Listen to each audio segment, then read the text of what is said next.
I know you recently defended Whoopi and Joe Rogan on Twitter, so I'd like to get your thoughts on the thought police out there as far as comedians go.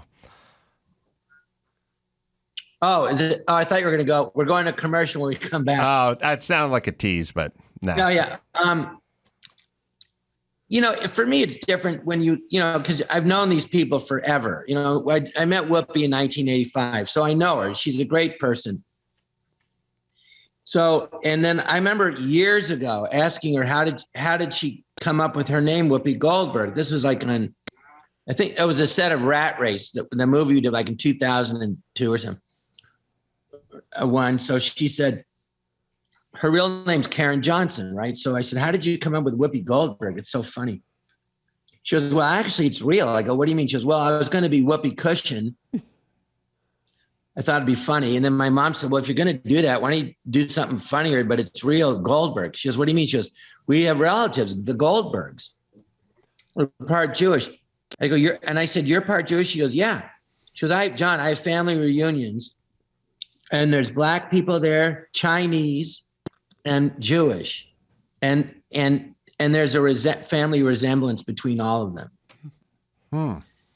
And I never forgot that. So, and also I know her, and she's friends with Billy Crystal, and she's not anti-Semitic. So I didn't think what she said was anti-Semitic at all. I just thought that's the way she looked at it. Because in her mind, she's, a Black woman in America, race is you're Black or you're white. Now, how could she not know that the Nazis said we're the master race? I don't know. But the other part of it is, she's also, there's people, I didn't know this till I was much older. There's Jews in every country in the world.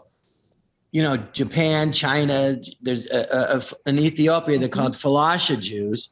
They're Black Jews, which is Tiffany Haddish, the comedian. She's Jewish. She's a Falasha Jew. Her father's from Ethiopia. So you have to know all this. And then secondly, if you look at what happened in Germany, the Jews during that time, they considered themselves Germans. They go, we're Germans first, and they would have fought for the country. And it was Adolf Hitler, the, ultimate asshole of life, that said, no, they're a race, right? It's a religion. You can convert to Judaism. You can't convert to a race. Although these days you can, I guess. You can identify as Chinese, and they go, well, John, but you're not Chinese. Well, I just said I was. Okay, I guess you are. I do a joke. I go, I identify as a Chinese woman named Madame Wu. And my therapist said, well, how are you today, Madame Wu? I said, frankly, my balls itch. So, frankly. I look at it, it's ridiculous. So I would say to her, at the very least, she's misinformed. But she said that the next day she goes, hey, I was misinformed. I'm looking at it as like black and white, and I was wrong. It's man's inhumanity to man, and it's race. I go, right. But also, if you look at it this way, I remember years ago, when they had Ireland, they had North and South Ireland. And I remember thinking the Protestants and the Catholics, and I remember saying then, I go, I don't get it. I mean, they're all Irish. Like, what are they doing? Well, I didn't totally understand the situation. It wasn't just about that. But I think that's kind of how she looked at it. Like, they're all like, what racism? They're all white. You know what I mean? Yeah. And she apologized the next day. And she's a good person, and she's not malicious, and she was just saying what she believed. As part of me would think it's unfathomable that she would not know about the Nazis said they're the master race, and you got to have blonde hair and blue eyes, and everyone else doesn't count. But that's how she was thinking about it. And then as far as, and I know her. So she said, hey, I made a mistake.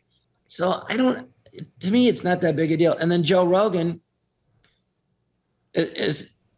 I met him when I did news radio years ago. And I remember then thinking, this guy's like a genius. He's really smart. It's his show. And he says a lot of things that I think are really smart. And then he says a lot of things that I don't agree with. But my answer to that is, so what? If I don't like the show, or I don't listen to it all the time, but don't change the channel. Like, don't listen to it. And I just said, why are you going to take medical advice from Joe Rogan? He's not a doctor. My whole family's doctors, But one thing Joe said about the pandemic, which I thought was the smartest thing I heard, which was he said, well, what about, building up your immune system and working out and taking vitamins and trying to stay healthy like that? And I thought, yeah, that's very smart. And that's called preventive medicine, And my father was a doctor and internist. My father's brother, my mom's brother, is a world famous eye doctor. We get it. You're Jewish. My cousins. Yeah. I'm the village idiot that makes more money than all of them put together. I don't know that much about Vince McMahon, but it seems like maybe he rubs some people the wrong way. But that's about all I know. But The Rock may love it or get along with him great, Gave his career, or have a feud growing. I mean, he's a true businessman. If he saw Stephanie Matto was selling jarred farts, he'd be like, "That's a business move. That's a strong decision, and I respect it."